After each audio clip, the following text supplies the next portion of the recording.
Yay. Okay. Hi, everybody who are just seeing me and we're just starting to talk right now for the very first time ever. Okay. So we're talking about topics today. And one mistake that mediators make often, even experienced mediators, is that they really don't focus on topics in the mediation until they're in step 3, where topics get listed publicly for participants to see together. And if you're waiting until step 3 to talk about topics, you're already behind the ball and it's kind of too late. So topics you should be talking about in step 2. As you're hearing people talk about what's been going on, topics are the things that they're mad about. They're the things that they're like, I don't like the way this thing has been going. And so they are like a connector between the past and the future. And so if mediators are only listening for and making people feel heard around feelings and values only, then it helps people stay kind of stuck in the past, right? Okay, yay, thanks for hearing how I've been feeling and thanks for hearing what's been important to me. But like, what are we going to do with all of these feelings and values that I have, right? And so topics are this is what you do with those feelings and values, is you get an opportunity in step 4 to come up with ideas about these topics that will resolve the intense feelings that you've been having and would meet the values that you have around these topics, right? And so I'm going to share, so we're going to start there. Like, how do you even know when it's okay to move from step 2, the venting storytelling part, and move into step 3? So there are a few things that should be happening already in step 2, and that's what this handout is about here. So a lot of it is about what's going on in your notes. And then the handout is going to talk about, based on what's in your notes, here's what you should be saying out loud. So here is a heads up. You should be saying out loud as much of everything in your notes as you possibly can.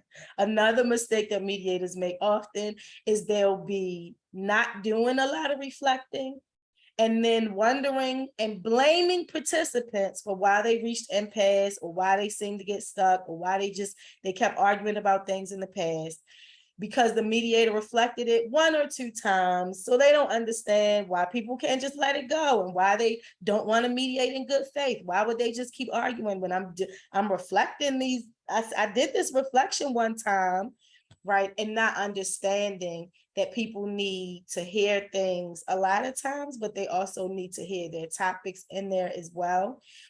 And so mediators will have a lot of stuff in their notes. And so when they're, like when they get stuck or they're angry that things didn't go the way they thought, and they would process it out loud with them, their mediators will say often, well, I had that in my notes. And so I'm like, but did you say it out loud? Like, how often did you say the things that were in your notes out loud? So a lot of what lets you know whether or not it's okay to move from step 2 to step 3 is about what's been going on in your notes and what you've been saying out loud from your notes. So in your notes, while you're capturing, however you capture feelings, values, and topics for each participant, what you should notice is the feelings and values section. So let's say you have Samantha and John, right? So you have a cross in your notes for Samantha, you have a cross in your notes for John. When you're looking at the feelings and values section of each one of their notes, they should look different, right? They're not going to be exactly the same feelings and exactly the same values for each one of those participants, right? However, when you look in your topic section for each one of those participants, you should not be moving into step 3 until those lists are exactly the same. And what that means is that they should have the same words. So you may not have put them in the same order, right? Because often you end up sticking a word in your topics notes because somebody mentioned it, right? At that time they went, that dog is always barking and I'm gonna kill him if they don't turn that music down. And so you went, oh, dog and music are things this person is mad about. So you would write dog and music in that person's notes. For the other person, they may not have said them exactly in that order, right? So they may have been fussing about, well, you know, her children are always outside swinging from fences and breaking things on the playground and, you know, hanging with kids that are really not age appropriate for them. So that's what she really needs to be worried about. And also she needs to mind her business about what I do with my music, because that's what I use to relax. It's her dog that's the right. And so now you've heard 3 topics from this person. One was children's activities, one was music, and one was dog. So in one you have dog and music, and the other you have these 3, and right. So the dilemma here, it's not really a dilemma, but what you now realize is, oh, one person has mentioned something new that I haven't heard the other person talk about yet, right? And so in your notes, do you have the same topics for each person? So if not, this first sub-bullet is saying you need to ask yourself things like, or say things out loud like, so we haven't heard much from you about the dishes. What are your thoughts about what's been happening with the dishes, right? So in the scenario I just gave, this one would be the dishes, right, will be children's activities, because both people you've heard talk about music and dog, but one person brought up children's activities. So if in the course of the mediation, that's the way it seems to be happening, where this one person is talking about children's activities and the other person really isn't giving their thoughts about what's been going on with the children, then you would say, you're looking at your notes going, oh crap, I don't have children's activities in this person's notes, so I need to ask this person about it. I see somebody's hand. Feel free to unmute yourself. Yeah, I just wondered if the person, once you ask the open-ended question, and the person seems very lackadaisical about that topic, like they don't care about it at all, but it's really hot topic for the other person, how do you handle that? So hold on to that question, because it's going to get answered in the 3rd sub-bullet right underneath of the thing that we're on right now. But what you're asking is a question that is born out of a false premise that mediators have, that topics are only the things both people are really intense about. And that's not true. Topics are things people don't see eye to eye about. They're things that I feel one way about them, you feel another way about them. That's what conflict means, right? Conflict just means we have opposing thoughts or views. So topics are the things that we are not in sync about, or things that we are worried in the future we won't be in sync about. So maybe we should make plans about that thing right now, right? But that'll make more sense to you when we get to that 3rd sub-bullet. So first, do I have the same topic in everybody's? So maybe it's that I haven't heard this person talk about it as much. So I need to ask that person, hey, I haven't heard as much from you about what's going on with children's activities. What are your thoughts about it?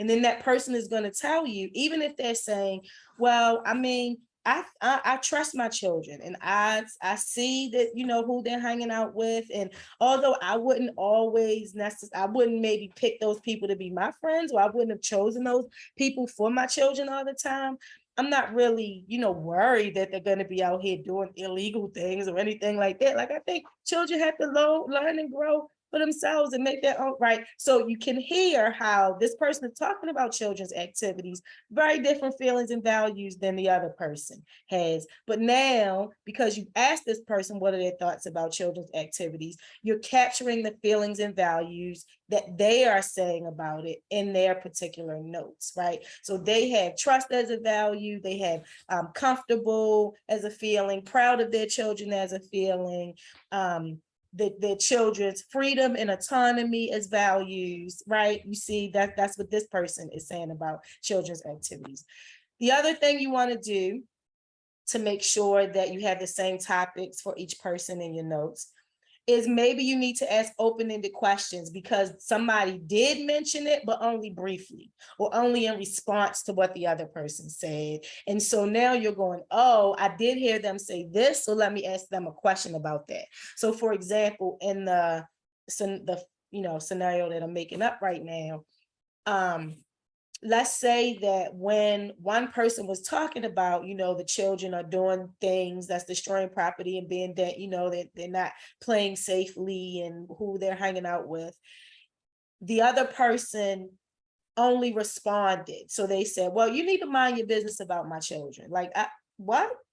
But so that playground was a mess because of my children. It wasn't already a mess. Only my kids are messing it up, right? So that's the only kind of things you heard this person saying about children's activities was like in defense, right? Or just in response to the accusations that were being made about that topic, right?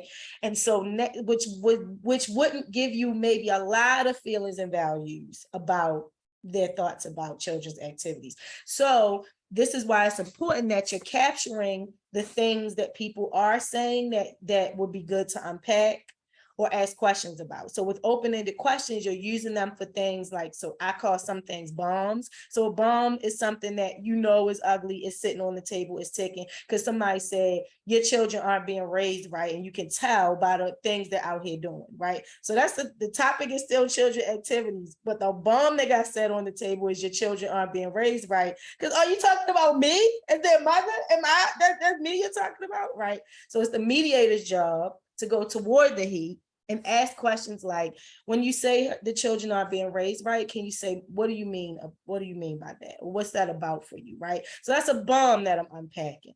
And so maybe that's the kind of question I got to ask. Earlier, I heard you, when you said you really trust your children. Can you say more what you mean by that? Earlier, I heard you mention something about you're not worried about who your children hang out with and people just need to mind their business. So I think I'm hearing you say like privacy around what goes on with your children's activities is important to you, but can you just say more about what you meant by, right? And so that's what you're doing with even the responses that people are giving. You shouldn't just let responses just linger, right? Or end up in the back and forth argument and you just go, okay, so you're upset about what's going on with the children and you're feeling blamed about what's going on with the children. And then you move on, right? Because if that's the only kind of reflection you're doing when that kind of thing is happening, you're missing the opportunity to name the topic for both people and to make that topic relevant, right? So topic should be what we call mutual and neutral.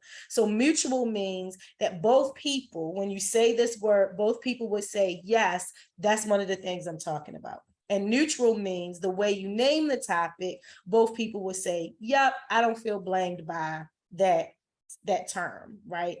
And so you have to ask those open-ended questions as well, not just reflect, oh, you feel blamed about the kids, but really ask. So when you say you trust your children, talk more about that, right? Or whatever those things are. So really unpacking the bits of response you've even heard somebody give about a topic. A third way to make sure that you have the same topics for each person is this thing about one person was really losing their shit about it and the other person was like, yeah, I don't really see what the problem is, right? And so often what mediators do is, oh no, this is only one person's topic. It's not the other person's topic. What do I do? What do I do? What you do is recognize that's why it's a topic. Because one person is losing their shit and the other person doesn't see what the big deal is, that's called they don't see it eye to eye. They don't view it the same. They have opposing thoughts and views about that topic. And the way you can tell is because one person is calm and one person is not about the same thing, right? And so that's what you want to do. So this third one is saying, I need to keep in mind that if somebody feels comfortable and content about the topic, but the other person is not, that's what makes it a topic, because it is a thing that they have conflict about. It's a thing they don't see in the same way. And so this is why when you look in your notes, you're seeing very different feelings and values about the exact same topics. Okay, did I see a hand go up again? Oh, somebody said they need to take a work call. Maybe that's what it. Okay. So I guess I just don't understand. It says in my notes, do I have the same topics for each person? Yes. I don't understand how it would be a topic for that person. Why would I put it in my notes if that person isn't bringing it up?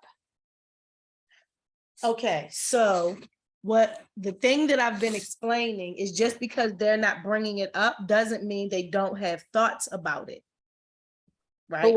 But why would I put that as a topic for that person? Okay, so hear me out. Okay, You are a mediator in between more than one person in their situation, right? yeah, And because humans are complex, nuanced beings, they don't sit down at the mediation table and say, so here are my thoughts about everything that's going on in this situation, things she cares about, things I care about, things I don't really care about what she thinks about, but here's my thoughts about all of it. No, that's not what people do, right? They talk about, they have an organic flow. And sometimes they bring up things because the other person accused them with the thing. And so they're reacting. And that's how you find out what their feelings and values are about that thing. Or sometimes they bring it up because it's something that dawns on them like, oh, and also this thing has been getting on my nerves, right? So for a person who, if it hasn't necessarily been getting on their nerves, they may not think about it as a thing to bring up in conversation. It doesn't mean that the thing is not a part of why they're not getting along with the other person, right? So when one person brings it up, this is really getting on my nerves, and the other person is like, I don't see why that's getting on your nerves. I think it's going fine. That thing is a topic, because what topic means is both people are not on the same page about this thing. They have conflict about this thing. And that's what makes it a topic. It's not a like participants have ownership of the topic just because they're upset about the thing. So that's what I'm saying. It's a false premise that mediators have, that topics are the things that people are upset about. so topics are not only the things somebody is upset about, topics are also, they are the things that people have conflict around. So it would also always be the same topics for each person. That's exactly what, that's why this says, this was the very first thing on this handout. You should not be in step 3 if you have 4 topics in one person's list and only 3 topics in the other person's topics list. You need to stay in step 2 because you're looking at your list going, wow, right? So the example I've been given is, wow, this person is not, I don't have children's activities in this person's notes. So you have to ask yourself, is it not in my notes because I never heard this person say a word about it? Or is it not in my notes because what I have heard them say about it has only been in response to the other person? But either way, it's my job as a mediator to unpack and find out, what are your thoughts about what's been going on with this topic? And the reason we're doing that is because it is a thing they have conflict about. So it's just open-ended questions to get them to talk more about that. Yes, so you're either going to use on one person's list that it wasn't on the other person's. That's right, but you're asking it, but you're asking it from a place of being present with with that person. Yes. Right. So you're not trying to make it. You're not going to go like, oh, this other person's upset about it.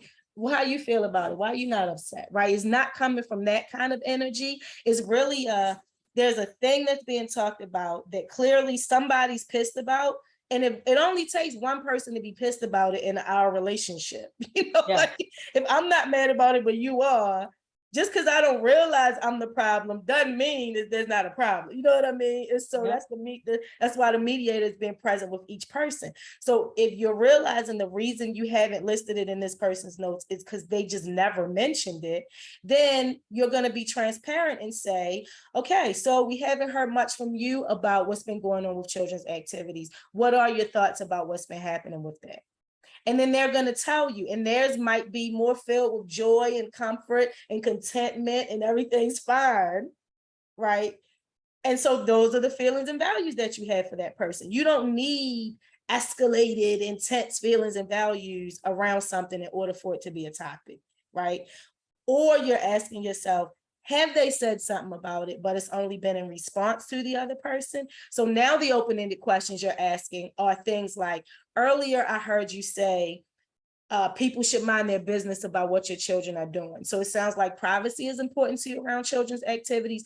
Talk more about that, right? And then they're gonna talk more about it.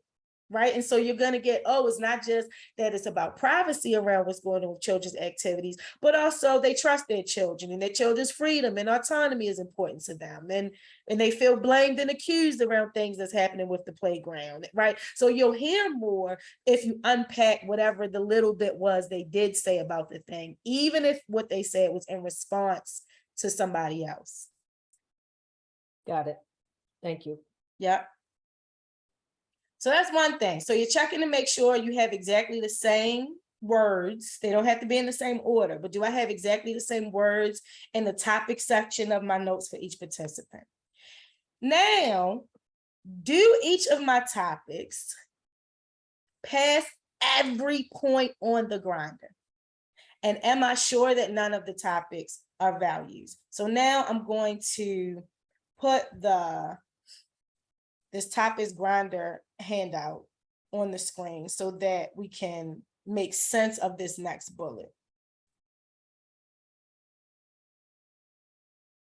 Okay, so the grinder means, so this, when I just talked about topics are supposed to be neutral and mutual, right? And the reason is because these are the things that in step 4 you would say, so these are the topics are the pieces of what's been, like these are the components of the totality of our conflict, right?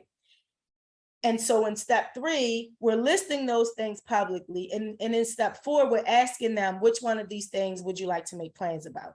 So also there's a false premise that topics are only the things people are going to resolve, or that both people agree should be resolved. And that is also not true. So what is happening in step 3 is you're listing the things that are components of the situation, right? These are the things they've said they don't see eye to eye about. And you're in step 3, you're asking them, is this that list? Are these those things? And hypothetically, if you were to get resolution to all of these things, right, would you have a good plan moving forward, right? And then in step 4, they decide, we do want to plan about that. We do want to plan about that. I'm not sure how much we need to talk about this third thing, right? So they get to decide which things actually get full brainstorms and, resolution and agreement and all of that stuff. But every topic in the first place has to be neutral and mutual, or else people are going to be resistant to even making plans about that topic, because they're going to be stuck. If anybody feels blamed by any of the topics, they're going to get stuck in defending themselves around that topic, right? And so the words, must be specific and concrete, because if it's a vague word like a value, it's very hard to get detailed who, what, where, when, and how agreements about a value, right? Because it's not a concrete or specific thing that we're having conflict about. Values are what I want. They're my goals, right? So there are these intangible things. It's not the same thing as, right? So if I want safety, what do I want safety around? And so the thing that I want safety around is the topic. So the grinder helps you know whether or not a topic word would be both neutral and mutual, right? Which would make it a good topic. So one mistake that mediators make is debating with themselves about a word that they think is a topic at the mediation table. So you'll hear somebody say something and you'll go, oh, I think that's safety. And then in your mind, you're going, wait, but a safety is also a value. I don't think it can be a topic. But this person keeps talking a lot about safety. They want to make safety plans. They think the house is not safe.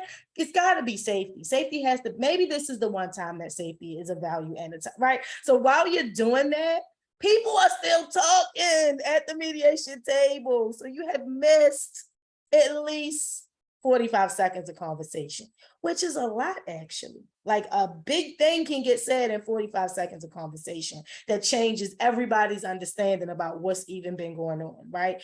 So instead of debating with yourself about whether or not a word is a topic, just run it through the grinder, because the grinder is helpful in that if the word passes every single point on this grinder, boom, it's going to be a good topic word. But if it fails one point on this grinder, you're probably going to find some challenges with trying to make that word stay a topic throughout the rest of the mediation process. And so you want to just run it through really quickly, because wherever it fails, you can just ask your mediator brain, well, what word would pass right here, right? So here's how you use the grinder. So the points are, every word that is a topic should be a word that somebody talked about having conflict around. Doesn't have to be everybody, but somebody should be saying, yeah, I don't like the way this thing is going, right? And somebody else should either also not like it or disagree and like, no, that thing is fine, right? So somebody needs to not like it. Also, the word should always be specific or concrete. So what this means is specifically, no, concretely, right? Somebody might be saying, oh, there's noise in the neighborhood, right? And so noise, also false premise. Mediators often think that noise is a topic, right? So we'll look for a minute to see why it's going to fail the grinder miserably, right? But so noise is something that people might be talking about, right? But noise is not a thing that we can actually touch. If somebody, so the way I think about it is, if a person walks in a room that I'm in and all they say is this word, no context, and then they walk back out, well, I know what thing they're talking about, right? So if somebody walks in this room right now and says noise, and then turns around and walks out, I don't know what thing they're talking about is making noise, right? And so concrete is a thing you can touch, right? So a mediator would go, help me understand what you mean by noise. And what people are going to say is, that freaking dog, I'm gonna buy a muzzle for the dog if she won't. So we're like, oh, boom, there's my concrete thing. Dog is a concrete thing, right? Now, they might also say, but also that music is too loud. Now, music is not concrete. Music is not, it touches you, but music is not something you can necessarily like go up to some music and like touch it, right? You touch musical instruments, but actual music is a vibration. It's not something like you can physically touch. However, music is the specific term that we use for that kind of vibration. When we're talking about that kind of sound, music and the dog barking are not exact, they're not the same thing, right? And so the plans that people might make about what's going on with the dog might be different plans than they're making about what's going on with music. And they will both be topics because one is specific and one is concrete. And as long as a topic is specific and or concrete, it's gonna be good right there. Another one is that the word shouldn't blame anybody. So if the word sounds like somebody is doing something wrong, that's your first indicator to stop thinking about it possibly being a topic. The minute you think noise sounds like somebody don't like it. So that's a blame. Whoever has the thing that's making the noise is going to keep feeling blamed by the word noise. And they're going to keep saying things like, why my music is not noise, why my children being playful outside is not noise, why my dog barking is not noise, right? And so the word shouldn't sound, so words like gossip, harassment, noise, right? Words that sound like somebody did something wrong, never going to be good topics. The word also shouldn't take people's side, anybody's side, right? And so again, this is one of the problem with naming values, is often the value belong to one person. So somebody called the other person a liar, and the other person's like, how am I lying? That is not true, right? And so honesty would be that value. And so if the mediator names honesty as the value, it automatically takes the side of the person who was calling the other person a liar, right? And a value is not specific, right? Somebody walks in here and goes, honesty, and walks back out, I don't know what thing you want me to be honest about, right? So it shouldn't take a side. It also shouldn't set up, yes, somebody should, or no, somebody shouldn't, right? So the word itself shouldn't be a verb, because verbs are, right, it's what somebody is doing. And so somebody would go, no, we shouldn't be doing that. Yes, we should.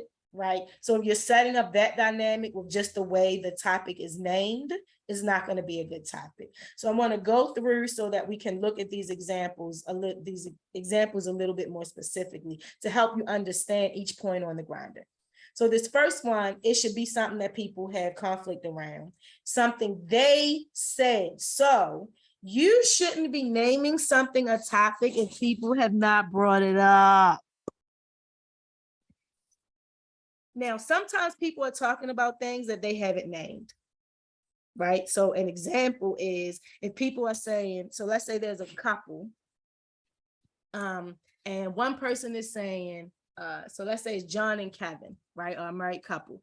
And John is saying, well, I mean, we never go out anymore. You used to do things with me all the time. We would go out and have fun and, dancing and skating and just being out and about and, being social butterflies. And now, like, I don't think you care about me as much because you never want to do things with me. You just want to sit around the house and watch TV, right? And the other person is going, what are you talking about? Sitting around the house and watching TV absolutely is something that we're doing together. Don't we watch the games together? Didn't we binge watch Ozark together? Aren't we? So, just if people don't see us out and about, then that means we don't love each other and we don't spend time together. Okay, so that's the argument, right? That's the disagreement. They haven't named the topic something, right? They're calling it doing things together. Now, the mediator isn't going to name doing things together as a topic. What the mediator is going to do is ask their mediator brain, what do you call people doing things together? Somebody unmute yourself and tell me, what is that word called? Things people do. What is that word called? Activity. Activities, right? So the mediator is going to hear people having this argument about activities, but that they're calling doing things together. And the mediator is going to introduce the word that's called, right? And that's absolutely fine because that's not your judgment. That's not something you made up. It's not a new thing you're bringing into the conversation. It is, you're just naming the thing they were talking about, right? So the mediator is going to say, oh, so I think I'm hearing you say, around activities, you're looking for activities that are fun and, nurture the social butterfly in you all. And I think I'm hearing you say that like quality time, spending private time together are the kind of activities you're looking for, right?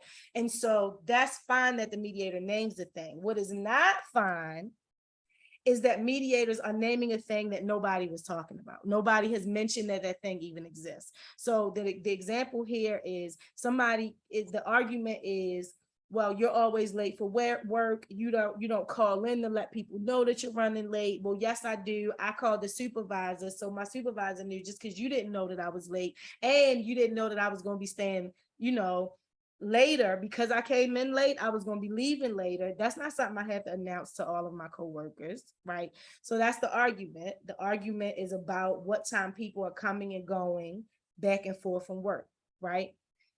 Now, because you've had jobs, if you're listening to this conversation and you start thinking, well, they're at a workplace, which means there's probably an attendance policy. So let me call this conflict they're having. Let me say, oh, attendance policy must be the thing that they need to talk about. When in that conversation, you didn't hear me and nobody mentioned that there was an attendance policy or that anybody was breaking a policy or anything, right? And so you only want to name things that they're actually talking about. So although they didn't call it anything, the time people come and go back and forth from work is called schedule. So you can call it schedule. You shouldn't call it attendance policy because attendance policy is not a thing they were actually talking about, right? And so this is where it's dangerous to bring in your previous understanding of a thing or a situation that people are talking about, because it makes you more likely to bring in things that aren't a part of their situation. So that's what this first bullet means. Every topic on your list should be things that somebody at the table brought up that's not a mediator, right? Mediators can name the thing that people are talking about, right, in a way that passes the grinder, but you shouldn't be adding a topic that that's not even the thing they were talking about. So then the specific concrete, right? So somebody mentions that the neighborhood is horrible because the yards are a mess and the playground is not safe enough for children to use, right? So you're not going to refer to neatness and safety as topics because those are values, right? And they aren't specific things. So because neatness and safety fail the grinder at specific and concrete, that's the thing you're going to ask your mediator brain. Well, what words that have to do with neatness and safety are specific enough that these people were talking about? Like, what are the specific things about neatness and safety that they were talking about? Because those are my topics, right? So you would, and you also wouldn't say, oh, well, neighborhood is the topic, right? Because they're talking about stuff that's going on in the neighborhood. You wouldn't then go big and say neighborhood, because that's too broad. If they aren't saying every single thing in this neighborhood is getting on my nerve, right? That's probably not what they're saying, right? So you would, again, it's failing right here at specific, right? So you can ask yourself those questions. So it says, do ask yourself, what things are they wanting neatness around specifically? And that answer will be the yards. Boom, yard is a topic, right? Also ask yourself, what things are they saying are unsafe? Or what things are they looking for safety around? The answer is the playground. Boom, you got yourself a topic. Also ask yourself, what specific things in the neighborhood, right, are they saying they have conflict about? And it's the same answer. It's the yards and the playground. So it's not everything in the neighborhood, but it's these specific things in the neighborhood, right? So this is how you're making sure your topics are not too broad, right? And that they're not values. The topic shouldn't blame anyone. So an example here is somebody mentions other people are gossiping behind their back, right? So because you should have these mediator alarms that when a word sounds like somebody did something wrong and your brain goes, I think gossip is a topic. Your mediator brain goes, shut up. No, it's not. That word is blaming, right? And so your mediator brain is not going to refer to it as gossip, but you would go, what do you call that thing, people talking, whether you like the way talking is happening or not, right? That's communication. So I want to pause right here to also clear up a legend about communication, because often, and I know I did this for maybe the first year and a half to 2 years of being a mediator, is I thought, well, if people knew how to communicate, they wouldn't be having conflict anyway. So communication is always will be a topic, right?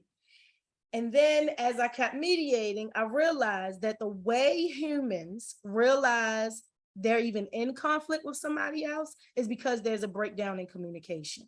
You notice the person isn't being as vocal, they seem to shut down, or they're interrupting you, or they're yelling, or they started cussing, or right? So it's the way that we communicate with each other that makes us realize, I think they meant, we might disagree. You stop talking because you meant, right? So that's how we know. But that doesn't mean that communication is the thing we're having conflict about. Just because communication is the thing that makes us realize there's conflict doesn't mean communication is the thing we need to resolve, right?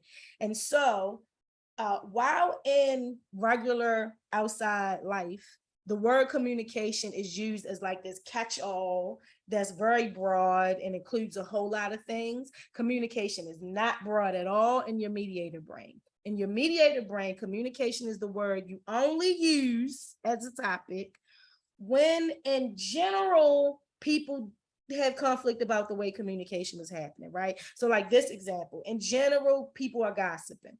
And I'm saying you're a liar because you lie about a lot of stuff. Like every time I turn around, I got to double check with other people who were there to make sure that's what really happened. Because you just like to lie, right? So that's not about a specific thing. That's in general, you're a liar, right? You yell at me in general, you interrupt me in general, you know, right? I don't know what's going on because you never tell me in general, not around a specific thing. So in general, we have conflict about the way communication happens.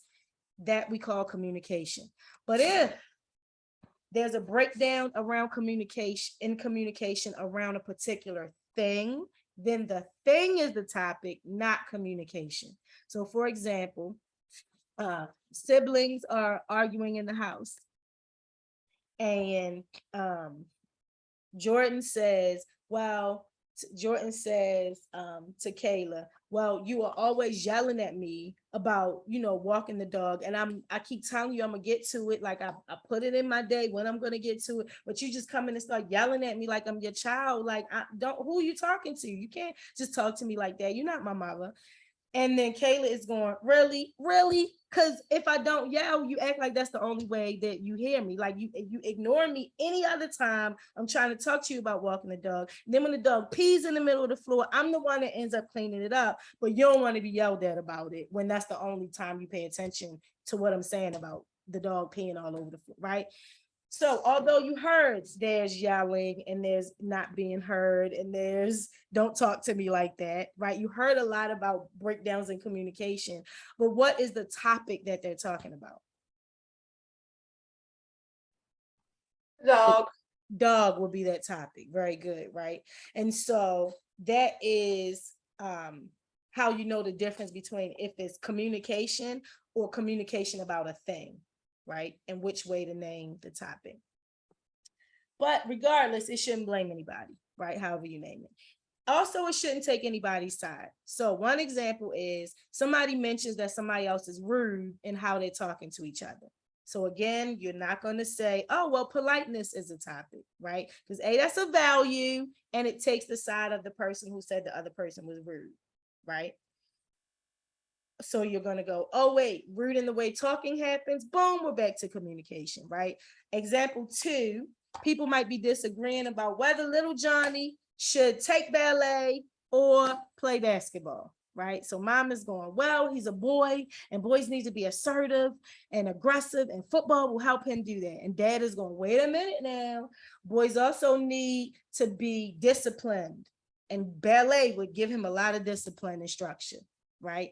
So if the mediator says, oh, well, then football is the topic to brainstorm about, what is the mediator just done? Sided with the mother. Very good. And if they say ballet is the topic, then they've sided with the dad, right? So what is happening in this kind of situation can feel tricky to a mediator because football and ballet, neither of those blame anybody, right? They don't sound like they're innocuous words. Doesn't sound like anybody did anything wrong. So you might get tripped up in, oh, well, that might be a topic, except the fact that you're being present. And in being present, you realize immediately that you can't pick one of these two things and call it a topic because it takes the side of the other person. But why though? Why does it take the side? The reason is because football is one person's suggestion about what the solution should be to a topic. And ballet is the other person's suggestion about what the solution should be to a topic. So the mediator still has to figure out, well, what is the topic that they're both giving suggestions about? One suggestion football, one suggestion is ballet, right? And so you have to ask your mediator brain, what do you call things Johnny could do? And we landed activities. Right. And so now you're able to go, oh, so you all are having conversations about activities. And for mom, you're looking for activities that will teach him, how to be aggressive and assert himself. And dad, I think I'm hearing you say that you're looking for activities that will give him the discipline and structure that you're looking for him to have. Right.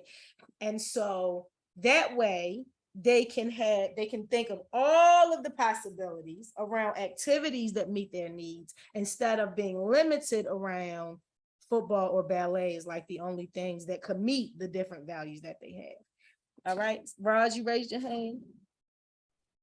Yeah, I wanted to loop back, I'm sorry, to the previous one again a second about the That's dog fine. and how they spoke to each other situation.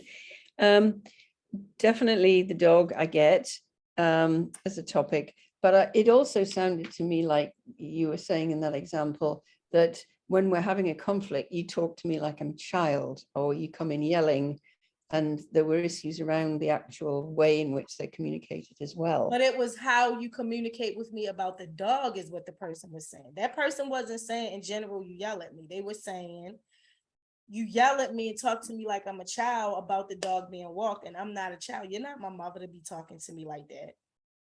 So that's what I'm saying. You have to be present in the conversation. You can't just go, oh, I heard, don't talk to me like that. That's communication. You have to zone back in and go, what were they talking about when they said that?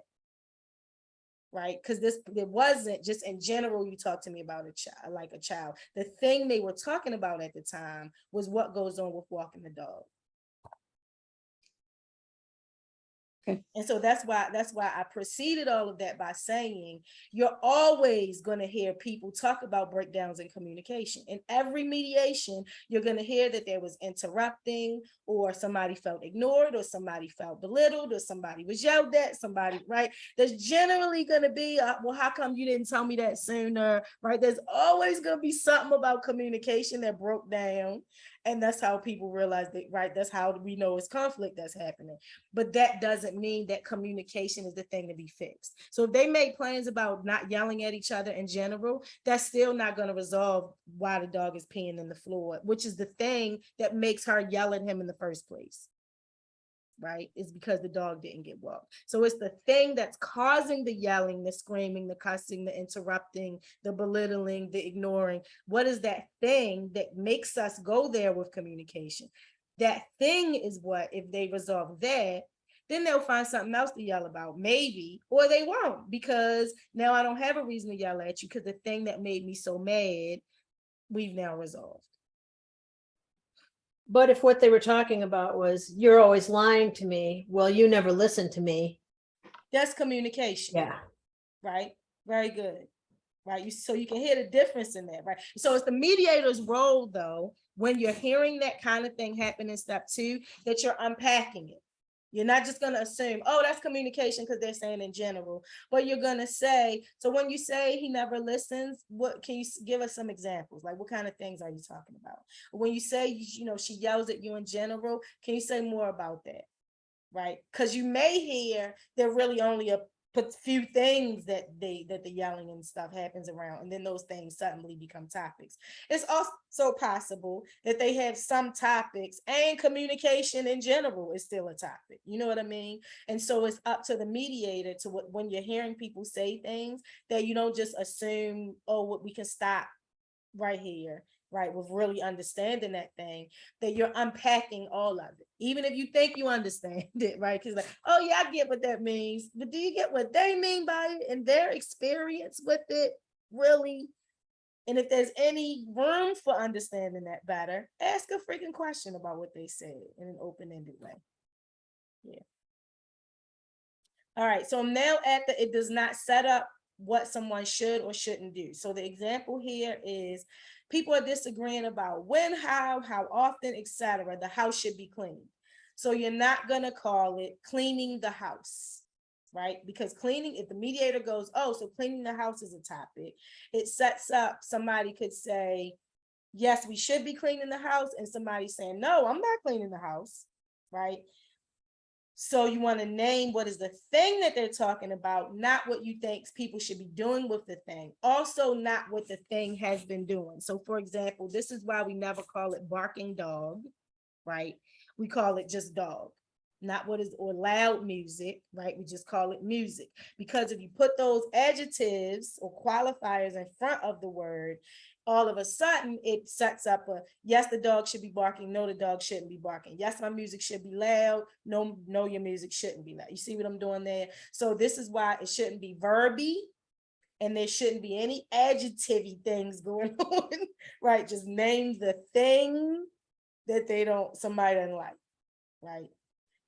So this one would be housework.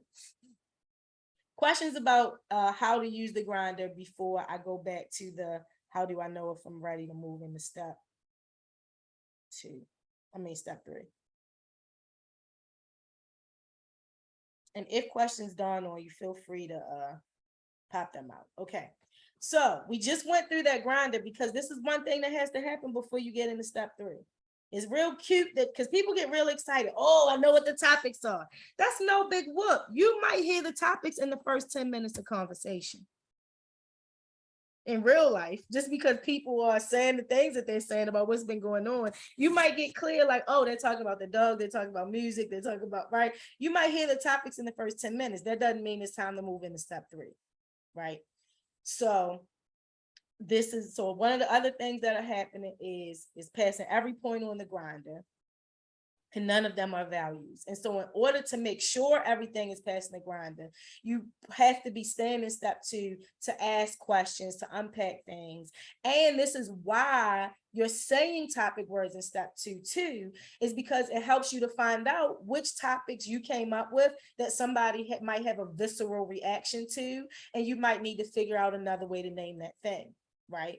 Because it's somewhere tricky on the grinder. So for example, it might be if it's a neighbor dispute and one person is saying, oh, they have these parties all the time and it's just loud and obnoxious, all these parties that they're having. And the other person is going, those are not parties. You clearly, nobody ever comes to visit you. Those are my family and friends just coming over, and I work hard. So yes, I play hard. I have this deck that I love. People can come over and hang out. Like, I'm sorry that you are just in the house by yourself, but that's not a party, right? So now you realize if you started reflecting, oh, so parties is the topic, and that's the reaction you got from the other person is, oh, those are not parties. That's how you found out parties isn't the word you should be using, right? In general, parties would sound fine, but being present because you reflected it out loud when you heard somebody say it, that's how you found out that that word makes the other person feel judged. So in this context, parties doesn't pass the grinder because it takes somebody's side. It's the word that somebody is weaponizing against the other person, right? They're saying, oh, the parties is like a negative word that they're using about, right? So this other person wouldn't call it parties and is going to feel judged around it. So in your mediator brain, in step 2, you now have to go, okay, so I'm hearing you say, sounds like you feel judged around the term parties, and that, you know, having friends and family is important to you. So time to relax and quality time with loved ones is important to you. And so, and I'm hearing, you know, that you feel uncomfortable with the word parties. So would it be gatherings, right? So that's the kind of thing you're doing. That's in step 2, not in step 3. Right? In step 2, when it's happening, is when you want to make sure all the topic words we're reflecting mutual and neutral, right? In your notes, do I have several feelings and values for each participant in reference to each topic, right? And this is where that topics chart can come in handy. So the way that I use, have people seen the topics chart before? Okay, I'm gonna see if I can. I see some people nodding yes, but I'm gonna just find one really quickly. All right, it's going to be on this thing that all right. So this is the practice sheet that we're going to use in a minute, but I'm going to show you this. Right, so this is the topics chart, this thing right here. And the way that I use it is when I'm in step 2, I start with a cross, the feelings, values, topics cross for each person.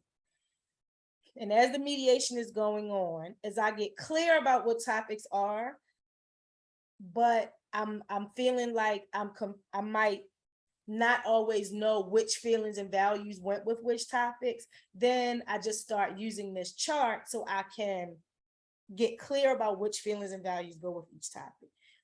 So I start listing topics in the middle, and then I put this person's feelings and values around that topic and that person's feelings and values around that topic, right? So as the mediation is going on, I'm able to look at this chart very clearly and see for myself, oh, wow, I have around, let's say this first topic was dishes, right?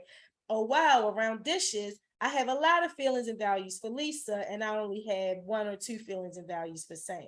So what does that tell me? I need to stay in step 2 and say things to Sam like, what are your thoughts about what's going on with the dishes? Well, earlier I heard you say you felt blamed around the dishes. Can you talk more about what's making you feel blamed? Right. So whatever it was, I'm going to unpack more about dishes so that I can get feelings and values for Sam about that thing. So that's what that bullet is saying, that you should have several for each topic. You should have several feelings and values for each person. The next thing on that sheet says that you should have different values around each topic for each person. So that might sound the same as the thing we just now said, but it's not. So the difference is, so let's say communication was the word you had right here in this first box, right in the middle, because that was the topic. So if you look at your feelings and if you look at your values specifically that you have for Lisa and Sam around communication, and for both people, you have politeness as a value for communication, respect as a value for communication, right?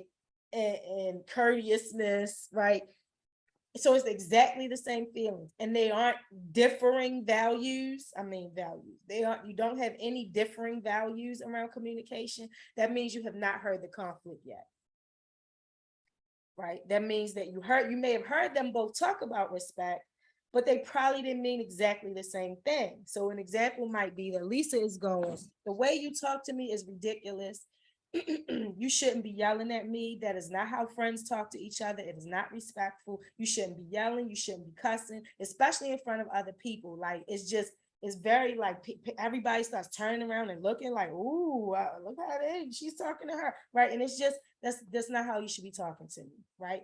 And then Sam is saying, well, I thought that, as friends, we're supposed to keep it real with each other. So I talk to you the way that I do because I'm being authentic. Like I'm letting you know how I really feel. I'm not gonna tiptoe around it. If really like a yell came out of me at that time, I'm not doing it to be smart or mean. But if I felt passionate about it, I thought our friendship is a safe space for me to really talk the way that I feel. And I'm not going to talk differently when nobody's around than when other people are around, because that's phony to me. I'm gonna be the same whether people are around or not, right? So now, yes, they both talked about respect, but they meant very different things by it, right? So you're gonna have communication in the middle, and on Lisa's, you have values like there's a politeness and tone of voice is important to her, and more quiet in the way that communication happens is what she values, and privacy around it is what she values, right? But for Sam, you're going to have words like authenticity and freedom and safety in their friendship is important to Sam, and consistency, right? Because the way I talk around other people is the way I'm gonna talk. The way I talk when we're by ourselves is how I'm gonna talk when people are around, right? So that's consistency in our communication, right? And so that's how you make sure that you're like, oh, right, I can see that they had different values around this particular topic. Okay. All right, now I'm gonna go back to the other one. Okay.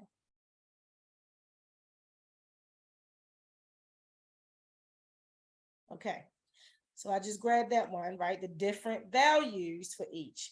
Also, so all of those bullets were about what's in your notes, right? It's accompanied with things that you're doing, but your notes will let you know what you should be saying and doing out loud, right? So now let's say you checked everything off. Yep, in my notes, all of these things check off. Now, what have you been saying out loud though? Because your notes could be stellar, but not helpful to anybody if you're not saying the stuff out loud. So also, before you move into step 3, you should ask, have we asked open-ended questions about each topic to hear each person's perspective, thoughts, etc. about that topic, right? So I have topics, but have I heard each person's experience around that topic? Or have I just heard them say something about it for a minute and that's it? And so I assumed, oh, that's the whole story. I heard that. I got a feeling out of there. Great. That's the topic, right? Because if that's the kind of reflections that you're doing, it's probably going to get stuck later in the process. So you want to stay in step 2 to unpack bombs that got set on the table, like you don't raise your children right, and you go, help me understand what you mean by that, right? So, or a box that got set on the table. So a box is things that I call, like, that something is in there, but you're not exactly sure what it was. So for example, parents and teachers might be in a conversation and the teacher says something like, well, your son, Johnny, he's a sensitive child, right? And so you're thinking, oh, what did they mean? I know sensitive means something. I don't know what, but I don't think it's good, right? So that's what I call a box. Something got said, and it's normally a thing that you might not touch with a 10-foot pole even, right? You'd be like, yep, I don't want to know what that meant. But as a mediator, like, oh crap, that is my job to go toward the heat. So I have to ask, when you say he's a sensitive child, what is that about? What does that mean, right? So have we used open-ended questions to unpack the bums, the boxes, the blatant insults? You're a slut, you're a whore, you're this, you're that. Help me understand what you meant by that, right? Have we heard what those things really meant to people? And even have we unpacked the things that I call, so this is the next, right? So have we used questions to unpack boxes, blame language, insults, and even things that I call like strings. So if you have on a nice sweater and it has a string loose, would you pull it or not? Somebody nod your head, yes or no. You pulling that string on your sweater or you're not pulling it? No, right? Right? How come? Somebody unmute yourself and tell me, why are you not going to pull a string on your sweater? It might completely unravel. It might completely unravel, right? So you don't want that to happen to your nice sweater. You do want that to happen with the story that's being told at the mediation table. You want it to unravel. And so because people are having their own experience in it, right? You know this for yourself. When there's something you're experiencing and you're talking to somebody else about it, you kind of talk about it based on what's going on in your own head. So it may not dawn on you to explain like all of the different, you say things and you're just kind of like, well, that's what I said.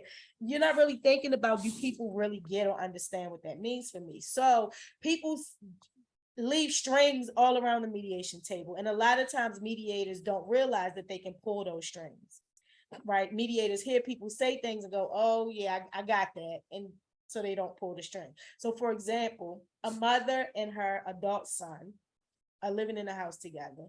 And the mom is saying things like, you're a grown ass man, you need to get out here and get a job. You just on the computer all day long. And like, that's ridiculous. And the son is saying, what are you talking about? I'm not just on the computer playing games. I'm like really looking for jobs. It's hard out here, right? So the mediators might reflect to both people, hear that job is a topic, but then never ask any more questions about that interaction that they just had, right? But there are strings laying around. What do you mean by it's hard out here is a string? Sounds like you feel convinced about what he's doing on the computer. Talk more about what makes you see it that way, right? About what's going on with the computer, right? There's strings laying all over the table that because you are like, oh, I understand what they're saying, I don't need to ask anything else about it. Yes, you probably should, because it is about them having all the opportunities to clear up misunderstandings, right? And so when asking what makes you feel convinced about what he's doing on the computer and what do you mean by it's hard out here, they're probably going to hear each other say things that they've never heard before in the arguments that normally break out where she says, you're a lazy bum, why are you always on this computer, right? That normally probably just escalates, and they're not hearing what they actually mean by those things. So you even want to pull all of those strings. So have you really asked questions to hear the people's real experiences and thoughts and unpacked all of these boxes and blame language and insults and all of that? So have you gone toward the heat and into the heat of the conflict? Then have we also, Betsy's got a question. Sorry, yes, before you yeah, come, Betsy's got a question. Yes, go ahead, I'm sorry. No worries. And in fact, it may be something you want to deal with later, because mostly you're talking about the content and how you get to the topics and how do you know that you've really gotten to them and how you talk about them, which is really helpful. One thing I'd love for you to talk about, Erica, at some point, if you don't mind, is, you know, there are those wonderful models of how to take the notes, the chart that you mentioned and the topics chart, the cross that you put under each person, all that. What I'm a little mystified by is, you know, if I'm focused on what words I'm putting in those charts, it's sort of similar to what you were describing a bit earlier in the training. It's like I'm losing my focus on really hearing what they're saying in those times when I'm trying to digest it and put it in the right, nice, neat way on the chart. You know what I mean? So if you have some tips or ideas about how maybe you just scribble stuff on those charts and then you make it neat later or something like that. Just some ideas about how to use those charts when you're in the heat of the mediation and paying attention to what they're saying. I would really appreciate that at some point. Okay, so it sounds like that focusing and being present in mediation is really important to you, and you feel doubtful about the ability to focus on words that you're putting in the chart and also be present with participants. And so you're looking for clarity and tips and guidance around how to strike that balance of being here focused on what's going on in your notes and present with the participants. Is that right? Yeah, what amazing Right. implicit listening. Thank you. So you know why I was able to do that, right? So I did that on purpose, right?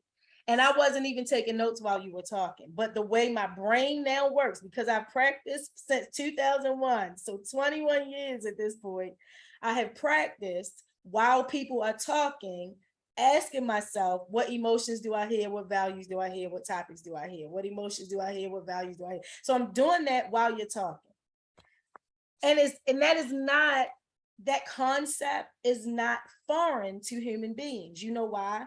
You're thinking shit while people are talking anyway. But generally, what you're thinking while people are talking is, I don't think they know what they're talking about. Why would they say it like that? How did they come to that conclusion? What are they talking about? Who do they think they're talking to? Right? You have all kinds of thoughts while people are talking, but it's generally your opinion and analysis about what they're saying. Or it's generally you're thinking about what your responses might be, even if you have helpful responses, right? Even if you can't wait to say, oh, when I went through the same thing, you know what I found helpful, right? But while people are talking, you're thinking about those things. So it's not that you don't know how to focus on other thoughts while people are talking. You absolutely know how to do that. So now it's just a matter of shifting that practice into not being about thinking about my thoughts and opinions while people are talking, but while people are talking, I'm thinking about what they're saying, right? And so taking a note and multitasking is not foreign to grown-up adults either, right? All that's happening is while people are talking, instead of taking notes about, oh, he thinks she's a liar and she thinks he's not a good dad, right? Those aren't the notes I'm taking. I am taking notes, but I'm taking, oh, here's a feeling I heard. Oh, I think that was a value. Oh, I'm not sure what this was. So let me put this in my section, my question section of the notes. Because she said, oh, and your mother didn't raise you right. Like, oh, let me ask a question about that later. You know, because I'm not sure what the feeling of value was in there. So it is taking the concepts that you're already familiar with in your life, but you've been using them to judge people with. You've been using them to analyze people with. You've been using them to win or be right or get your point across, right? All of those same things, you're doing those things, but now you're using them for good. You know, you're using them to make people feel heard and understood. And so it's literally, and so because once you, so it is, so I used to be a preschool teacher, and 2-year-olds are some of my favorite demographics of humans to be in learning space with, because that's good for me because adult learners are very much like 2-year-old learners. So there's this, I know what I'm doing, I got it, leave me alone, right? That adults have. I've been living already, I know what I'm doing. 2-year-olds have that same thing. 2-year-olds think we're idiots, right? But then adults also struggle because they want to get it right and be perfect at it. As soon as you learn something, you want to just be good at it right now, right? 2-year-olds struggle that same way, right? And so part of what's happening with even this concept that, well, how am I going to listen to people and take notes about their feelings, values, and topics? That's just coming from a perception that, like, how can I be? You're not going to be good at it when you're first learning how to do it. So don't even expect to be. Don't feel like, oh, it's just gonna flow while people are talking, right? And the reason is not because you don't know how to take notes while people are talking. The only thing that makes it challenging in the beginning is the kind of thing you're listening to while people are talking and the kinds of things that you're taking notes about while people are talking. So because of that shift, and because we're so heavily socialized to listen a different way than this inclusive listening way, it takes a minute. When you first learn this way of listening, it takes a minute for there to be like this clean flow of people are talking. I hear it in my brain. Let me remove how funny what they said is to me or what I think, about what, let me move that stuff to the side and go, oh, wait. But what she said was, oh, she feels upset, devastated. Oh, wait, that's cleanliness. Oh, that's privacy. Oh, I think that's about the dog, right? There's that going on in my brain, and then putting that on paper. And then also I got to say it out my mouth too. Like that's a whole cycle that you're just not used to yet. It's not because you can't do it. Eventually, like you just now saw me do, you'll be able to do it verbally without taking one note after somebody talks, right? But we get good at what we practice. And right now, we've been in the practice of thinking of our opinions and analysis and everything else while people are talking. We're not in the practice of listening for feelings, values, and topics while people are talking. So we have to give ourselves grace. We have to give ourselves compassion. I shouldn't be good at it yet. Right? That's self-compassion. Given the fact that I've never listened like this and nothing else in society nurtures and encourages me to even listen like this, it's probably going to take a minute before I feel confident at it, right? So give yourself some patience and time.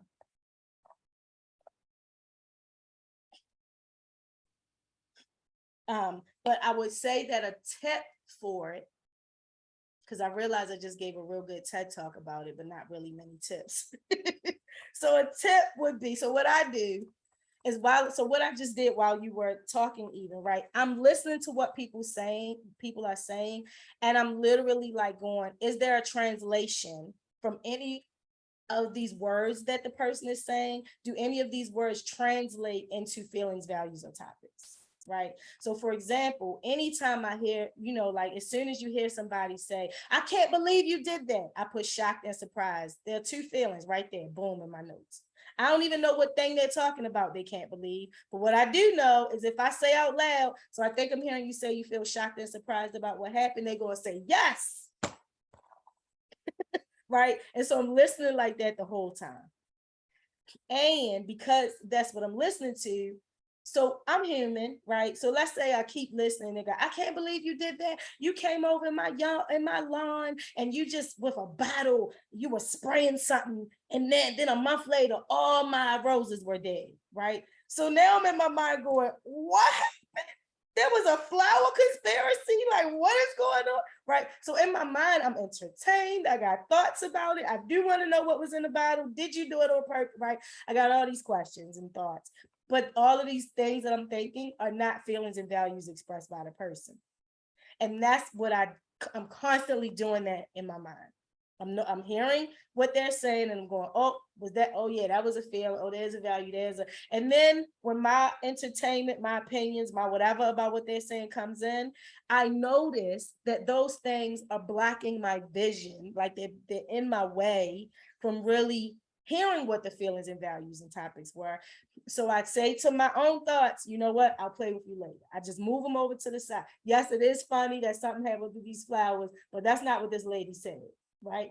So then I get present and go, I think I'm hearing you say you were devastated around what happened with the roses. Like, even though that's hilarious to me, it's not funny at all to this person. And devastated is the feeling. I better make sure I'm right. So those are like, that's the tip for how you get better and better at it, is make a decision that while people are talking, I'm going to be thinking about what feelings, values, and topics I'm hearing, and use the tools that you were provided in mediation training, right? So you have the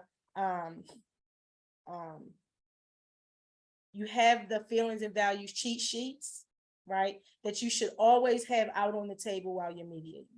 And to get good at it, practicing it, I'm telling you, watch as much trash TV. And in the day of streaming stuff, stream all the garbage TV, all of it. If people are yelling and fighting, boom, that's the one you want. Real Housewives of whoever, Bad Girls, something. Like these are the things you want to be watching, right? Because you get good at what you practice. So you want to be watching things that you normally would have a reaction to, and you're practicing. I'm going to listen to this and put aside my normal reactions and use this as an opportunity to track feelings, values, and topics I hear in the midst of this wild ass argument that they're having on this show.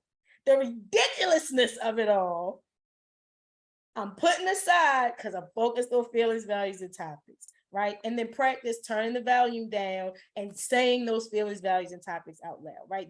And I practice like that all the time, from the time I first started mediating, except I'm a weirdo.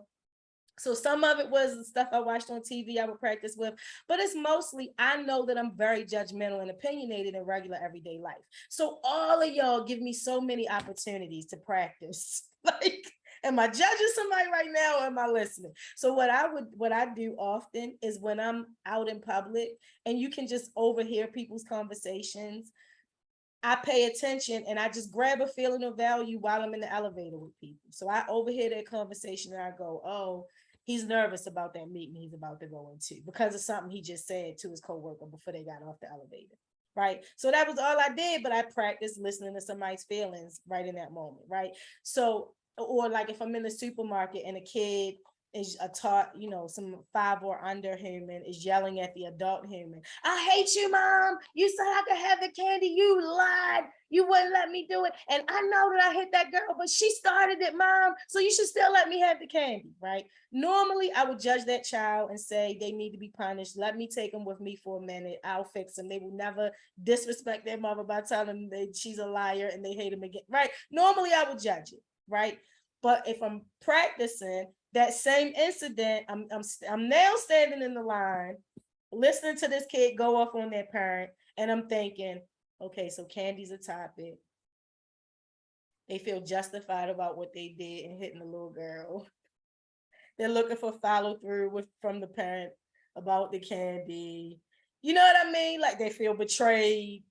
Honesty is important to them, and I got that off, right? So that's how, because I'm doing it away from the table, you have to let this work change you if you want to help make change in how people are able to navigate their conflicts. If you only practice doing this stuff while you're at the mediation table, you're probably not going to get very good at it. You have to practice not judging people and listening for feelings, values, and topics. And when you hear somebody say something wild, like, she said she was going to always just raise the kids and have babies. Now we've been married for a while. She talking about she want to go back to school. That wasn't the agreement.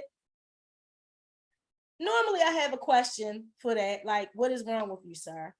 Like, that's a question, right? So one thing I do in my regular everyday life is when people say things that I notice I have a visceral negative judgment about, now I lean in with curiosity, which makes me ask an open-ended question instead of the what's wrong with you questions, right? So now I'm thinking, okay, so it sounds like he feels betrayed, right? So when you say that wasn't the agreement, help me understand what you mean by that. Right? You feel shocked that she's talking about going to school. Now, talk more about how did you find out she was going to school? What was that conversation? You know what I mean? Like, I'm leaning in with curiosity in a situation where I normally would have just judged, called you a misogynist, and went on about my day, right? But if I want to get good at mediating, I can't just judge people and walk away every day in my life. I have to work on being present and understanding people, even when I could rightfully judge them. Because that practice, A, is making me the human that I say I want to be in the world, but B, I'm more likely to it'll be more of a reflex thing that I'm doing at the mediation table where people are talking and I can hear their feelings, values, and topics. So those are the tips that I have about how to get better at it at the table. As you're talking about it, I'm just thinking that practicing it can make you a better human in your daily life if you're replacing all the judging and blaming that we do on a daily basis with kind of, approaching people with curiosity and openness. Absolutely. It's not just a benefit for mediation, but also just a benefit to us. We say be the change you want to see in the world, but then we don't have the skills and tools to be that change. And so these are very concrete skills that if you use them every single day in your life. So like when people will say, oh, you're famous now, I can Google you, you're on the front page of the paper. all of the things that people think and believe about whatever they think about me being this great human being, it's because what they experience with me is that I use these skills when I'm engaging with them. So people always feel heard and understood by me. Half of the people that I can't stand don't even know that I don't like them, because it's kind of none of their business that I don't like you. If I have to work with you, the fact that I don't like you is kind of irrelevant and would be a distraction to us getting this work done. You know what I mean? And so, yes, absolutely. It makes you the person you want to be. It also dawns on me too, that I know a lot of mediators struggle with using the feelings and values cheat sheets at the mediation table, because they don't want to be like seeming like they're so focused on the list that participants think they're not listening to them. So what I want to say about that is, first of all, I'm not saying use the list in this way where you're like laser focused on it, scrolling down the words while people are talking. That's not what I'm saying, dude. I'm saying have them on the table in your eyesight, right? So when people are talking, I think mediators spend way too much time looking at participants while they're talking instead of looking down at your notes while people are talking. As soon as I say, what brought you to mediation, and people start talking, my head goes down. So I do look up, and I sweep and all of that stuff. My head is not down for 2 hours. Also, I'm not looking at people most of the time they're talking either, because looking at people most of the time makes me more likely, I don't know about y'all, but it makes me more likely to get caught up in each person's individual story. It starts feeling more like I'm watching the story play out. And so it's harder for me to think of feelings, values, and topics. So I'm going to end up just reflecting their positions back to them, because I'm caught up in each one of their stories. Whereas if they start talking, and what I do is I look down. And so what I see when I look down is this blank piece of paper with waiting for feelings, values, and topics. And then these feelings and values cheat sheets. So now what my brain is seeing and focused on is, while I'm hearing these words come out of people, what I'm seeing is these feelings and values words and a note paper that's waiting for me to put more on there. So the way that our minds work is we create more of whatever it is that we're focused on. So you don't have to scan those papers. You just need them in your eyesight, because while people are talking, if you're looking at feeling and value words, you're more likely for feeling and value words to dawn on you that match the vibration of words you hear people saying, right? And so that's how you want to use it. Also, get rid of all of your, I'm gonna look like I'm not professional. All of that shit is what's messing you up. Like all of the, I'm trying to look professional, I'm trying to look like I know what I'm doing while I'm mediating, because it makes us then box ourselves in, right? So for example, this idea that like, well, I don't want to have too many papers on the table and looking at too many papers because it might look like I don't know what I'm doing. Nobody ever says that to a lawyer. Ever. Right? Nobody ever walks into a doctor's office and says, you got too many papers on there and too many books on your shelf. Are you sure you know what you're doing? Why you got to read all these books? Nobody ever says. You just see the tools of a person's trade, and whether you understand it or not, you just assume and you trust they must need all of those papers on their desk to do their job. They must need all of those books. They must need all of it, whatever they got laid out. These must be the tools of their trade. Right? So I've never gotten an evaluation form where participants said my mediators didn't look at me enough, right? Because I was focused on my notes and looking up and doing reflections, right? Because even if somebody wondered, why is she looking at her note? Why is she taking so many notes? Even if they wondered that, when I look up and say what I'm about to say to them, when I'm done, they don't care why I was looking at my notes. If you're going to feel this heard and understood every time the mediator talks, you don't care how often they give you eye contact. What you care about is whether you feel heard and understood, or whether or not you feel judged, right? I've never had an evaluation form where people said my mediator had too many papers on the table. I'm not sure that they're professional enough, competent enough to be mediators, because they kept looking at all these papers on. Nobody's ever said that.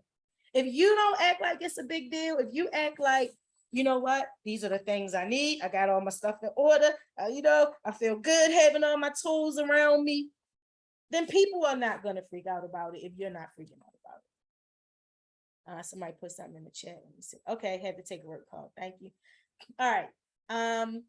Okay, this last thing on how do you know if you can move the step? Can I just forward? say before you go on, Yes. Mhm. just this is the first time I'm hearing this idea of not having to sort of keep eye contact with the parties, and it's kind of helpful to hear that, because I think that's going to be pretty useful in terms of focusing on the things that we need to be focusing on. Yes. Yes. Because But I haven't heard that. I haven't heard that before in any of the trainings. Well, because we do, I'm not, so what I don't want people to leave here thinking Erica said you don't have to look at participants, because that's not what I'm saying. I'm saying that I think mediators rely too heavily on how much you're looking at participants. So you shouldn't be prioritizing eye contact over your notes, right? Because you can look at people all day, and then when it's time for you to reflect, have no feelings and values and topics together. So if you're good at hearing feelings, values, and topics without taking any notes about them, look at people all day. Look at people for 2 hours straight, if you can do it, right? But if you really need to get feelings and values and topics in your notes and get questions written in your notes so you make sure you're really running the quality process, don't be so caught up in, I gotta look at people though, that you don't take as many notes as you should be taking, right? That's what I'm saying. Yeah. So the last thing that lets you know whether or not you're ready to be in step 3 is, have you reflected? So you got feelings and values and topics, you've asked the questions, but have you said it out loud? So have I reflected these topics with the feelings and values attached to them? In step 2, more than once, and maybe even in several different ways. So another thing that mediators do is they're like, well, I reflected that already. Why do they keep repeating it? I reflected that. Why don't they let it go? Right? Because maybe you only reflected a piece of it and not a fullness of it. Maybe you only reflected what you thought the main feeling was. And so you're not hitting the more nuanced feelings and values. You know what I mean? And so all of the stuff that's in your notes, are you trying to say as much of it out loud as possible every chance you get? And in several different ways. Also keep in mind that human brains need to hear things like somewhere around 7 times before they even really know what you said. So that part tells you a whole lot of, because the mediators will go, well, the participants were repeating themselves, so we kept doing the same reflection, and that's how we knew it was time to move, because they were repeating. Often they were repeating because they don't feel heard. So they keep saying the same thing over and over again, which makes you keep, and so if you keep reflecting the same thing over and over again, that's your problem. It's not that they keep repeating it. It's that when they repeated it, you didn't realize what nuanced feelings and values or what topics you didn't say in these last reflections that you should be saying in this one. So you just keep giving the same reflection, which is going to make them keep repeating because there's some stuff missing in the way you're reflecting. So you should hear yourself doing reflections about topics more than once and in several different ways. And so if all of the things on this handout have happened, if you're saying yes to all of the stuff that's here, you might actually be ready to move to step 3. Because doing all of these things is what you need in order to even do a good step 3, right? Because step 3 is I'm presenting the word and I'm going, here were your feelings and values around it. Here were your feelings and values around it. So is this one of the things you were talking about, right? I can't do that if I don't have the same topic for everybody, if I don't have several feelings and values around each topic for each person, if I really don't know what their experience was around this topic, I don't have good, I just got random values like respect. Respect is like the catch-all value for everything. And you're like, oh, I said respect, good job, me. Like, you're probably going to reach impasse, right? So you want to have all the stuff you need, because by the time you do step 3, it should really be a piece of cake. It really should, because these are not words that they're hearing for the first time, right? Because you've reflected these topic words with their feelings and values connected. So you said parties. Somebody said, it's not parties. You went, oh, my bad. Is it gatherings? They said, yeah, gatherings is fine. So for the rest of step 2, anytime somebody mentioned it, you reflected feelings and values around gatherings, right? So because you've been doing all of that, when you get to step 3, it should be a piece of cake to go, okay, so now we're gonna say out loud, list out loud here the things that we've been hearing you all talk about. Right. So one thing we heard you talk about was gatherings. And you were saying you feel disrupted by them and the volume of them, you feel disrespected around, and the quantity of gatherings is something that you want to talk about. You feel irritated around that. Is that right? Yes. And you were saying around gathering that relaxing with family and quality time and having fun is important to you. And it sounds like you're feeling blamed and accused around the amount of gatherings that you have. Is that right? Yes. So is gatherings one of the things to list as a piece of what's been going on here? They go, yes, you list gatherings, you sit back down, you do the same thing about another topic. So this shouldn't be a place where they're arguing about the topic or they're going, no, that's not what I was talking about, right? Because the topics are mutual and neutral and you have their feelings and values around it that you already know they were saying from step 2. All right. Questions, comments before I give you some practice real quick. All right. So I'm going to put this classwork on the screen. And I'm going to give everyone a few minutes. Or if you already, I think I sent this as well. So you can pull it up on your own device if you want to. Where is it? I'm not finding the correct window. Yeah, there it goes. Oh.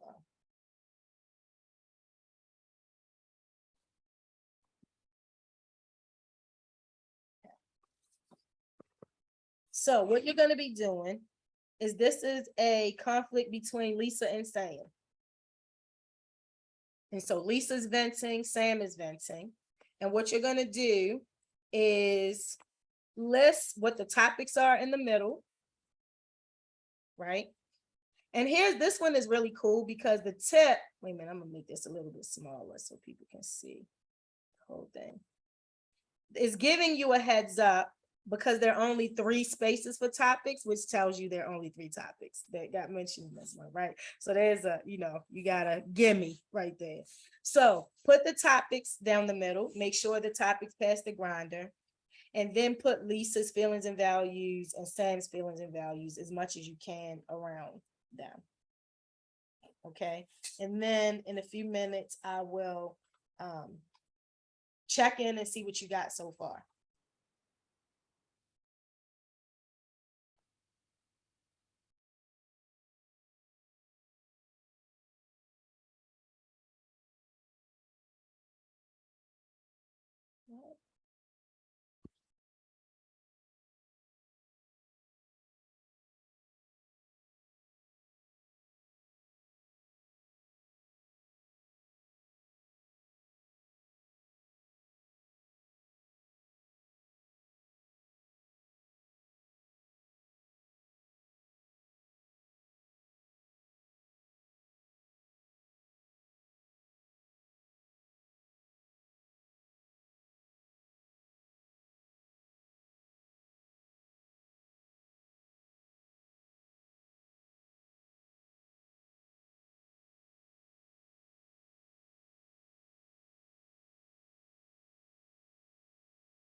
We've lost it off the screen. It disappeared. Yeah, we've got your email, Erica.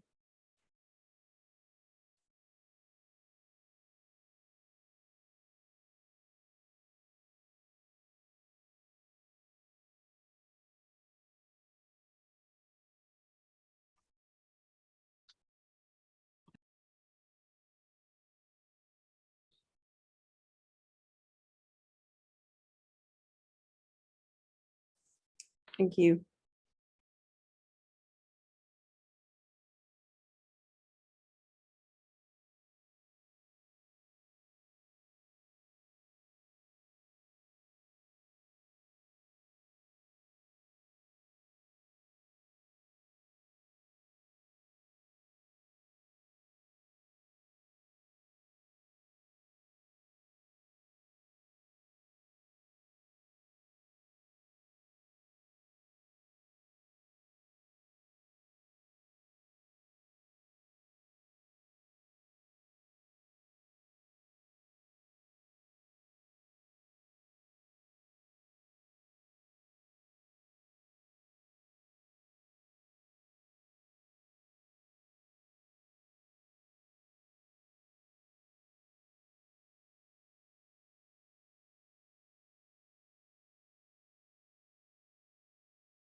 Okay, so let's check in to see what you all have so far.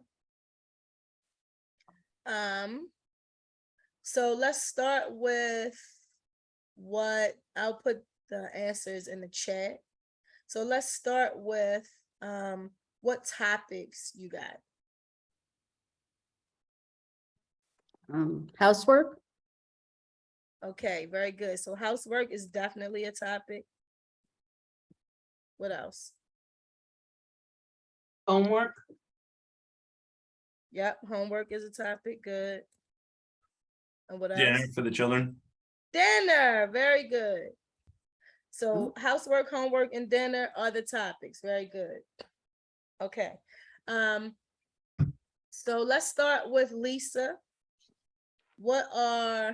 Let's pick a topic and then get feelings and values for both people around that topic. We don't have time to go do that for every topic, but let's practice it so that you get a feel for it. So which topic do you want to pull feelings and values from? Housekeeping. Housekeeping, okay. All right, so around the housework or housekeeping, for Lisa, what feelings and values do you have? she values cleanliness, Okay, 1 second.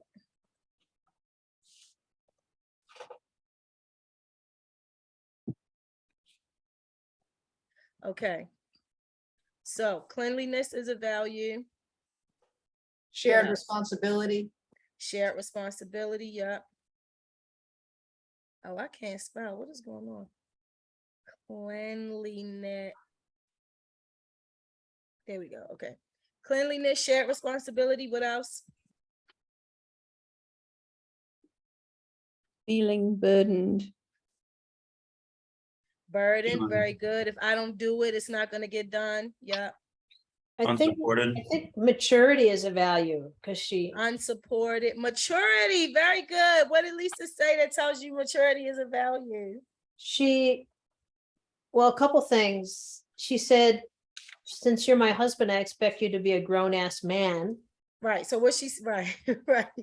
Yeah. Good, very good. And the kids, well, I guess that goes into the dinner thing, but she says they're old enough to, which kind of indicates maturity. That's right. Yeah. Yeah. Yes, but that's very good. That will be about dinner. So I see how that was really, and that's how this chart can be really helpful, because you start realizing, oh wait, that value was about this other topic. Like, so maturity had nothing to do with housework, and right from Lisa's, that's not where Lisa was coming from with it. So that's really good. Good. Any other feelings or values you had for Lisa about housework?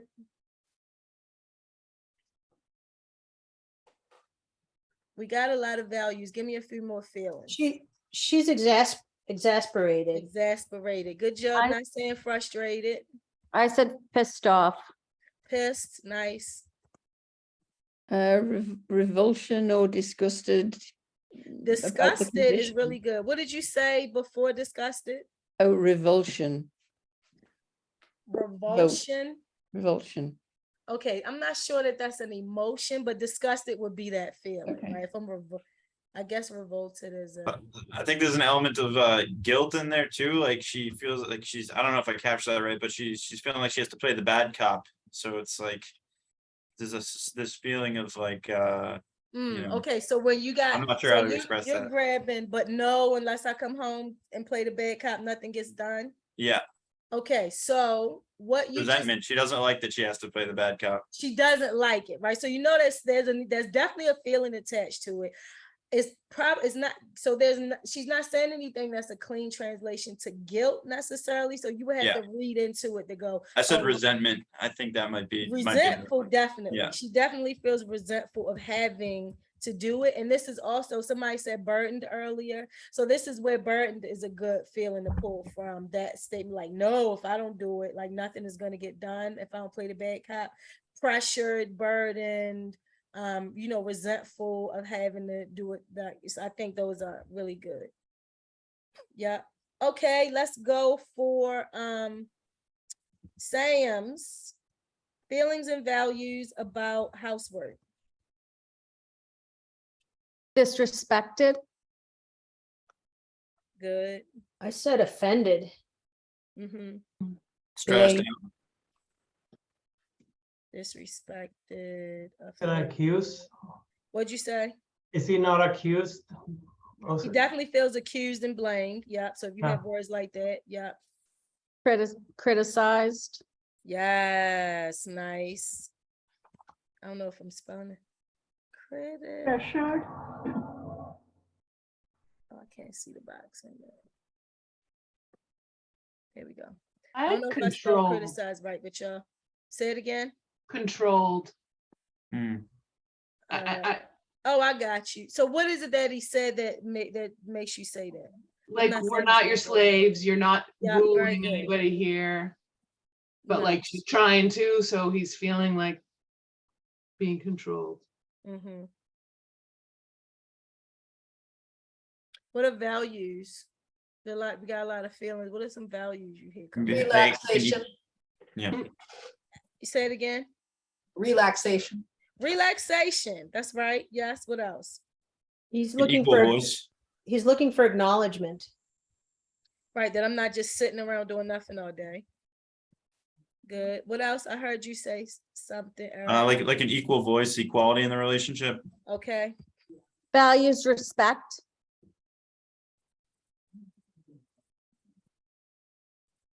Would that be a value? Yes, respect is definitely a value. Yep. So that's what's fun about feelings and values too, that often they can flop each other. So if you say that somebody feels disrespected, chances are respect is important to them. If they are looking for appreciation, chances are they felt unappreciated, right? So that's nice how those work together. What else? He values rest after he gets home from work.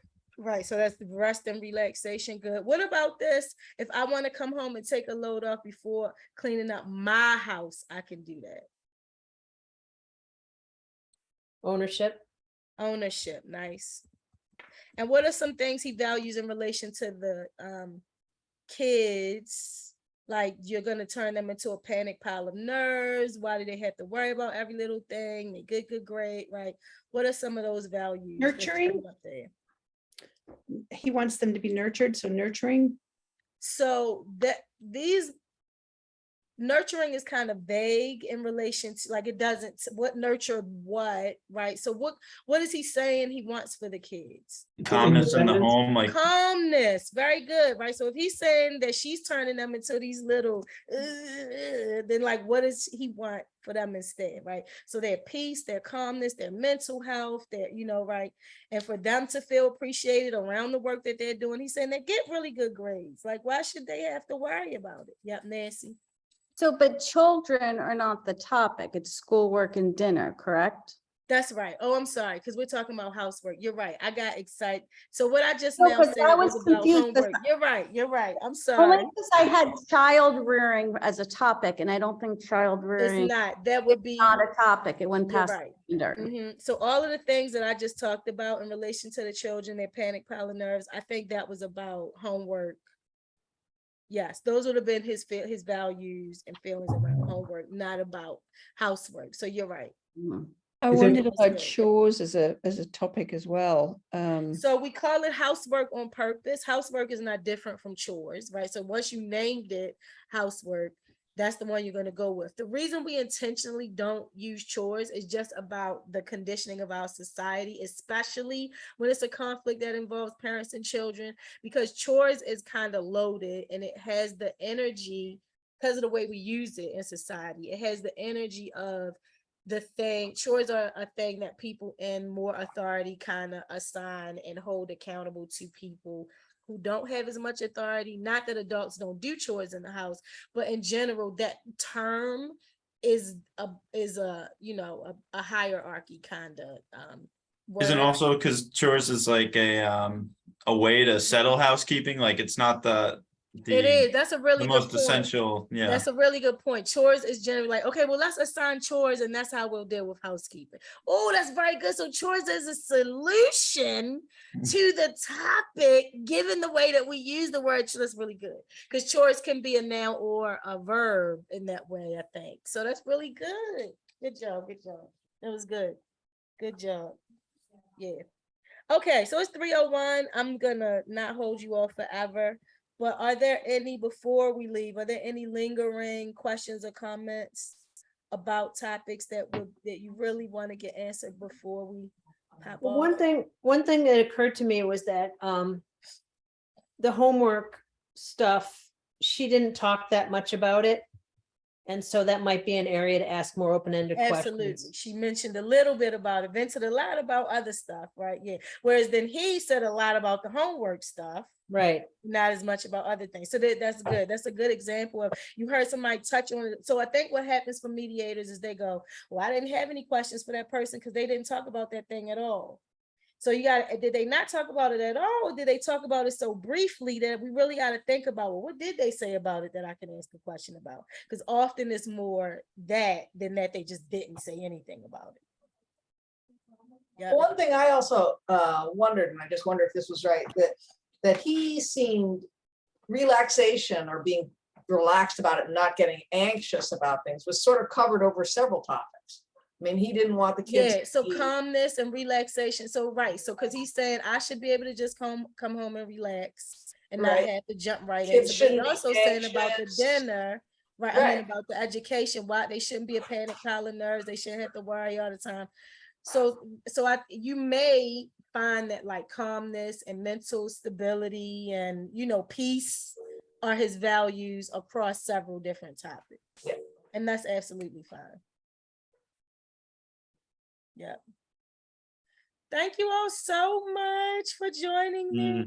I hope this was Thank helpful. you. Oh, wait. Thank you. So you all also got the evaluation form. The evaluation form got emailed to everybody. I haven't emailed it out yet. I will after the workshop. Okay, so a link is gonna come at you that is, now, I mean, I can keep the link to myself and just fill it out 1, 2, 3, 4, 5, 6, 7, 8, 9, 10 times and talk about how great the training was. We can do it that way if y'all want, but we prefer to get authentic feedback. Like, what are your thoughts? What was helpful about this training? What could be done differently next time?